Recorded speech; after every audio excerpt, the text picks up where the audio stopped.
विषय तो बहुत बड़ी थी, परंतु बड़ा मन करके आपने एक व्यक्ति को क्षमा किया है। जिस व्यक्ति को आपने क्षमा किया है उसे अपने जीवन काल में अंत तक निभाते हुए अंत तक क्षमा को दिखाना है। क्षमा केवल एक दिन के लिए नहीं होना चाहिए, क्षमा 2 दिन के लिए नहीं होना चाहिए, क्षमा कुछ वर्षों के लिए नहीं होना चाहिए। क्षमा प्राप्ति आपने किसी को प्रदान किया है, आपकी क्षमा प्राप्ति उस व्यक्ति के जीवन पर हमेशा हमेशा के लिए होना चाहिए। हाँ, ये अलग बात है वो व्यक्ति दोबारा कोई और काम करता है जिसे आप क्षमा करना चाहते हैं, और तीसरी बार कोई काम करता है जिसे आप क्षमा करने पर मजबूर हो जाते हैं। चौथी बार आपको लगता है कितने बार मैं इसे क्षमा करो। आपके मन में संदेह पैदा होता होगा, मैं इस व्यक्ति को कैसे क्षमा करूं, ये तो बार बार मेरे विरुद्ध में ऐसे ही किया जाता है। ऐसे विषय में हम पुराने नियम से थोड़ा भिन्न होकर नए नियम में जब जाते हैं। नए नियम के कलीसिया को हमारे प्रभु यीशु मसीह ने जो नियम दिया है, 1 बार नहीं, 2 बार नहीं, 7 बार नहीं, 7 गुना 70 बार करने के लिए कहा है। अर्थात कोई भी मनुष्य हमारे विरुद्ध में कोई अपराध करता हो, कोई पाप करता हो, वो हमारे नज़र में दोषी ठहरता हो, वो हमारे नज़र में गुनहगार ठहरता हो, वो हमारे नज़र में अपराधी ठहरता हो, फिर भी हम उसे क्षमा करना चाहिए। नए नियम की कलीसिया को परमेश्वर ने दिया हुआ निबंध है। पुराने नियम के समय में हम दूसरे नियम को देखते हैं, निबंध को अलग से देखते हैं, जहाँ पर हाथ के बदले में हाथ, आँख के बदले में आँख, दांत के बदले में दांत, इस प्रकार के नियम हुआ करता था। निबंध भले नए नियम के हो या फिर पुराने नियम की हो, आपके मुंह से अगर कोई वचन निकलती है, उस वचन को आपको पूरा करना है, वर्ण से बदलना नहीं चाहिए। आपके जीवन के अंतकाल में अगर आप किसी और को सौंप देते हैं, मैंने तो फलाना दिन उसे क्षमा कर दिया था, परंतु हे मेरे बेटे तुझे क्षमा न करना, हे मेरे मित्र तुझे क्षमा न करना। अगर आपने क्षमा किया है तो क्षमा को क्षमा की तरह रखे, यदि ऐसा नहीं तो उसे क्षमा ही नहीं करना चाहिए था। हमारे ध्यान को आगे बढ़ाते हैं।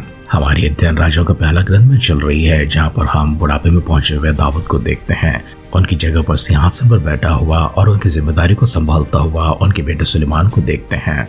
दाऊद अपने जीवन की अंतिम शब्द सुलेमान से किस प्रकार से करते हैं, उन बातों के पास जाने से पहले आइए हम परमेश्वर के हाथों में अपने आप को समर्पण करेंगे और परमेश्वर के पास जाकर हमारी बीती हुई बातों को स्मरण करेंगे। अगर हमने किसी को किसी प्रकार का वचन दिया है, किसी को क्षमा किया है, उसे स्मरण करते हुए उसे ऐसी खड़ा रखने के लिए हम दुआ करेंगे, ताकि परमेश्वर का मन हमारे ऊपर उतर आए और हम उस बात से, उस वचन से मुखर ना जाए। जिस व्यक्ति को हमने बख्शा है, उस व्यक्ति को प्राणदान किया है, उस व्यक्ति के ऊपर से हमारे कठोर मन को, हमारे दुखी मन को हमने हटाकर उसके लिए दुआ किया है। ऐसी सारी बातों को स्मरण करेंगे और परमेश्वर के पास जाकर अपने आप को दीनों नम्र करते हुए मिलकर छोटी सी दुआ हम अपने आप के लिए करेंगे। स्वर्गीय पिता परमेश्वर, आभार प्रकट करते हैं, धन्यवाद प्रकट करते हैं हमारे इस नए दिन के लिए, नए अभिषेक के लिए, नए आशीर्वादों के लिए आपको शुक्रिया अदा करते हैं। बीते हुए दिन परमेश्वर आपकी चंगाई के लिए, आपकी तंदुरुस्ती के लिए, आपकी सेहत के लिए, आपकी सुरक्षा के लिए फिर से एक बार आभार प्रकट करते हैं। आज के हमारे वर्तमान के दिन परमेश्वर हमसे बातें करते रहिए और भविष्य के लिए परमेश्वर जो योजनाएं, जो प्रणाली परमेश्वर आपने हमारे लिए बनाई हैं, उन सबों को प्रकट करने के लिए दुआ करते हैं। हमारे सारे प्रियजनों को आपके पवित्र शरण में लेकर आते हैं। व्यक्तिगत तौर से प्रभु जी एक एक जन को छूने के लिए, आपकी सामर्थ से बढ़ने के लिए, आपकी शक्ति से बढ़ने के लिए प्रार्थना करते हैं। कोई कमजोर है, बीमार है, छुटकारा प्रभु जी इसी समय को प्रदान कर दीजिए। किसी प्रकार की कमी घटी से गुजर रहे हैं प्रभु जी, सहायता प्रभु जी स्वर्ग से उन तक पहुंचाने के लिए प्रार्थना करते हैं। आशीषमान हाथ परमेश्वर हमेशा अपने भक्तों के ऊपर रखिए।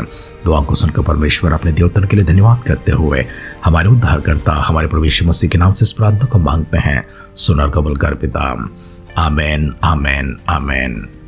आध्यात्मिक जीवन की दैनिक खुराक सुन रहे हमारे सारे प्रिय श्रोताओं को, परमेश्वर के प्रिय भक्तगणों को प्रभु यीशु मसीह के नाम में प्यार भरा जय मसीह की सुप्रभातम और शुभोदय कहते हुए हम सबका मनपसंद ध्यान के अंदर आध्यात्मिक जीवन की दैनिक खुराक में और इस नए दिन में आप सबका स्वागत करते हैं।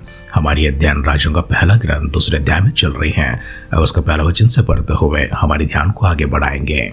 जब दाऊद के मरने का समय निकट आया, तब उसने अपने पुत्र सुलेमान से कहा कि मैं लोक की रीति पर कूच करने वाला हूँ, इसलिए तू हियाव बांधकर पुरुषार्थ दिखा और जो कुछ तेरा परमेश्वर यहोवा ने तुझे सौंपा है उसकी रक्षा करके उसके मार्गों पर चला करना, और जैसा मूसा की व्यवस्था में लिखा है वैसे ही उसकी विधियों तथा आज्ञाओं और नियमों और चितौनियों के पालन करते रहना, जिससे जो कुछ तू करे और जहाँ कहीं तू जाए उसमें तू सफल होए, और यहोवा अपना वो वचन पूरा करे जो उसने मेरे विषय में कहा था कि यदि तेरी संतान अपनी चाल के विषय में ऐसे सावधान रहे कि अपने संपूर्ण हृदय और संपूर्ण प्राण से सच्चाई के साथ नित्य मेरे सम्मुख चलते रहे, तब तो इस्राएल की राजगद्दी पर विराजने वाले की तेरे कुल परिवार में घटी कभी ना होगी।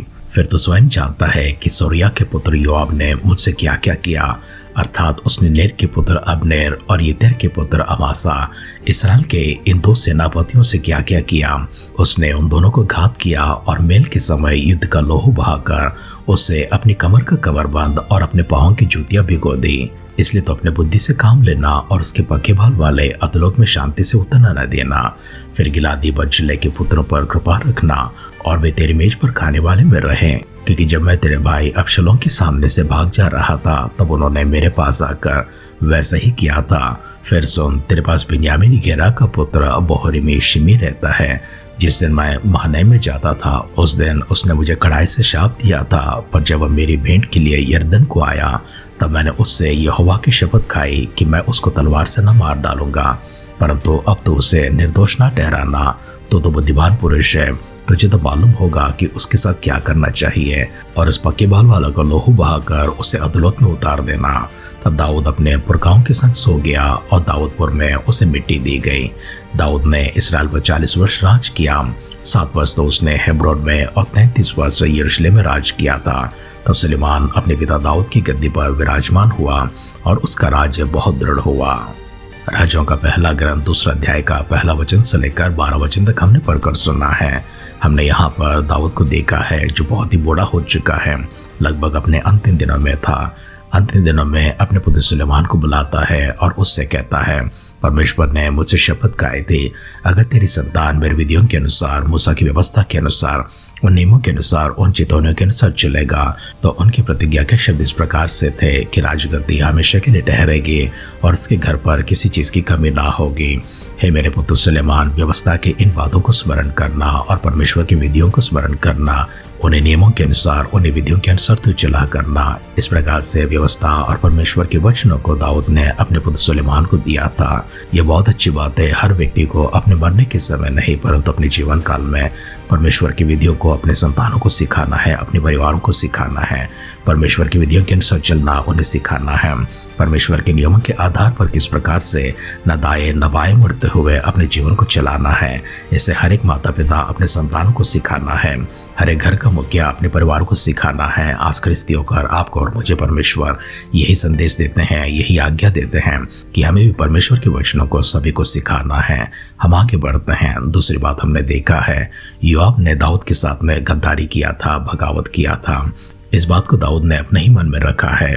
दूसरी जिम्मेदारी के रूप में दाऊद योआब के विषय में सुलेमान से बताता है, योआब को तो तू जानता है, उसने किस प्रकार से अब्नेर को मार दिया था और किस प्रकार से अमासा को मार दिया था। उसने मेल के समय युद्ध का लहू बहाकर उससे अपनी कमर का कमरबंद और अपनी पांवों की जूतियों को भिगो दिया था। इसलिए तो बुद्धि से काम लेना और उस पके बाल वाले को अधोलोक में शांति से उतरने ना देना। योआब के विषय में कुछ बातों को हम देखते हैं। योआब ने अब्नेर को इसलिए मारा था क्योंकि अब्नेर मफीबोशेत का सेनापति था और अब्नेर से दाऊद ने सम्मति किया है। सम्मति दाऊद ने मीकाल के विषय में किया था। वैसे मीकाल किसी और की पत्नी बन चुकी थी, परंतु उसके पास से उसे लेकर आता है और उसके पति उसके पीछे पीछे रोता हुआ चला आता है। अब्नेर ने उससे कहा तो अपना घर चला जा। वो अपना घर चला जाता है। अब्नेर ने मीकाल को उसके पति से अलग कर दिया था। और दूसरी बात, अब्नेर मफीबोशेत का सेनापति था। इस कारण से योआब ने दाऊद से कहा, क्या तू जानता है कि अब्नेर किस मकसद से, किस मनसा से यहाँ पर आया है? वो कुशल से तो नहीं आए हैं। परंतु दाऊद अपने स्वार्थ में, अपनी अभिलाषा में इतना अंधा हो चुका था कि उसने योआब की बातों को गौर नहीं किया था और उसने अब्नेर को शांति से जाने दिया, परंतु योआब ने उसे पीछे बुलाकर उसे मार दिया था। इसी तरह से अमासा भी दाऊद के काम पर जाता है सारे इस्राएली पुरुषों को इकट्ठा करने के लिए। दाऊद ने जो उसे जिम्मेदारी दिया था उस काम को पूरा करने में विलंब करता है। योआब जानता है कि उसका विलंब होने का कारण क्या था। योआब ने देखा कि वह किसी और के साथ में हाथ मिलाया हुआ है, इसलिए उसने अमासा को भी मार दिया था। इन दोनों की मृत्यु के विषय दाऊद योआब के प्रति गुस्सा को रखता है, क्रोध को रखता है, द्वेष को रखता है और अपने पुत्र सुलेमान से कहता है कि योआब को मार डाल। उसके बाद में हम शिमी को देखते हैं। शिमी वो व्यक्ति है जो दाऊद को शाप देता है। उस समय दाऊद ने तो कहा था ये परमेश्वर का दिन है, अगर परमेश्वर ने उसको जबान दी है, बोल दी है, आज उसे बोलने दे, उसे शाप देने दे, उसे ना रोकना। और इसके बाद जब दाऊद राजा बन जाता है, शिमी आकर यरदन के पार उससे मिलता है। उस समय दाऊद ने परमेश्वर की शपथ खाकर उससे कहा था, मैं तुझे तलवार से न मारूंगा, और अपनी प्रतिज्ञा को पूरा करता है। परंतु आज अपने बेटे को ये जिम्मेदारी सौंपता और उससे कहता है उससे निर्दोष न ठहराना। तो बुद्धिमान पुरुष है, तुझे मालूम होगा कि उसके साथ क्या करना चाहिए और उस पके बाल वाले का लहू बहाकर उसे अधोलोक में उतार देना। इस तरह दाऊद ने अंतिम शब्द बोलकर अपना प्राण को छोड़ दिया है और दाऊद को दाऊदपुर में जाकर मिट्टी दी गई है। राजगद्दी पर सुलेमान विराजमान हुआ है, उसकी राज्य बढ़ती गई है। आगे क्या होता है कल की ध्यान में देखेंगे, लेकिन आज के ध्यान को इस प्रकार से हम समाप्त करते हैं। हमने क्षमा किया है, दया दिखाया है, हमें अंत तक उसे निभाना पड़ेगा। हम कोई भी काम करते हैं, किसी के साथ भी व्यवहार करते हैं, तो हमें स्वाद में कभी ये काम नहीं करना चाहिए। हमें एक तरफा नहीं सोचना चाहिए, पक्षपात से नहीं सोचना चाहिए। हमारी स्वाद के लिए नियम को नहीं बदलना चाहिए। दाऊद के विषय में हमने देखा है, योआब के विषय में उसने स्वाद को दिखाया था और शिमी के विषय में उसने क्षमा को तो पहले दिखाया, परंतु अंत में क्षमा को नहीं दिखाता है, उसे मार डालने की आज्ञा देता है। इसलिए अपने आप को परमेश्वर के हाथों में समर्पण करते हैं। इस प्रकार की गलतियां हम में से कोई ना करे। हम अपने आप को परमेश्वर के दिव्य सानिध्य में ले जाकर परमेश्वर के आत्मिक अभिषेक और अगुवाई के लिए प्रार्थना करेंगे। परमेश्वर से दुआ करेंगे कि अंत तक हम लोग इसी प्रकार से अपने वचन पर अटल रहें। हम करुणा दिखाने वाले, कृपा दिखाने वाले, दया दिखाने वाले, क्षमा दिखाने वाले, प्रेम दिखाने वाले बने। नए नियम के कलीसिया को परमेश्वर इस प्रकार की आज्ञा देते हैं। उन्हीं आज्ञाओं पर चलेंगे, परमेश्वर की महिमा को देखेंगे, सिरों को झुकाते हैं, आंखों को बंद करते हैं, छोटी सी प्रार्थना करेंगे। सर्वशक्तिमान पिता परमेश्वर, धन्यवाद करते हैं, आभार प्रकट करते हैं सुंदर से समय के लिए प्रभु शुक्रिया अदा करते हैं। वचनों के लिए प्रभु जी आभार प्रकट करते हैं। वचनों के आधार पर प्रभु जी हम भी हमारे मन को प्रभु जी स्थिर कर सके। कभी परमेश्वर मुखर ना जाए, कभी वचन से प्रभु जी दूर ना हो जाए, स्वाद न कभी गिर ना जाए प्रभु जी। कोई प्रकार की द्वेष, कोई प्रकार की घृणा, कोई प्रकार की नफरत हमारे मन में रखकर अंत में प्रभु जी उसका बदला ना ले। इसलिए प्रार्थना करते हैं आपकी सहायता बड़ी हाँ प्रभु जी हमेशा हमारे ऊपर रखिए। पवित्र आत्मा का अभिषेक हमारे साथ में रखिए। आपके वचनों की आड़ में प्रभु जी हमें चलाते रहिए। प्रभु यीशु मसीह के बादलों की आगमन अगर विलंब होती है, कल सुबह फिर से एक बार हम मिलकर स्तुति आराधना करने के लिए हम सबको सजीवों की संख्या में, भाग्यवानों की संख्या में रखने के लिए दुआ करते हैं। आपकी सानिध्य में आकर आपकी उपासना करने वाले आपके भक्तों की गिनती में रखने के लिए प्रार्थना करते हैं। अगर ऐसा न तो प्रभु यीशु मसीह के बादलों के आगमन में हम सबको शामिल करने के लिए प्रार्थना करते हैं।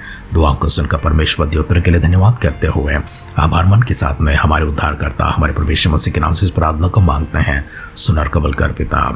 आमेन, आमेन, आमेन। वचन के पक्के होकर, परमेश्वर के नियम के पक्के होकर, उनके कानून के साथ, उनकी विधियों के साथ, उनकी चेतावनियों के साथ में, उनकी आज्ञाओं के साथ हमेशा हमेशा आप चलते रहें, जिससे परमेश्वर अपनी महिमा को आपके ऊपर प्रकट कर रहे। हमारी सी दुआ और कामना के साथ आज के ध्यान कहीं पर समाप्त करते हैं। आप सुनते रहिए, सुनाते रहिए आध्यात्मिक जीवन की दैनिक खुराक। कल फिर मिलेंगे। अपना ख्याल रखिए, अपनों का ख्याल रखिए, दूसरों का भी ख्याल रखिए। God bless you.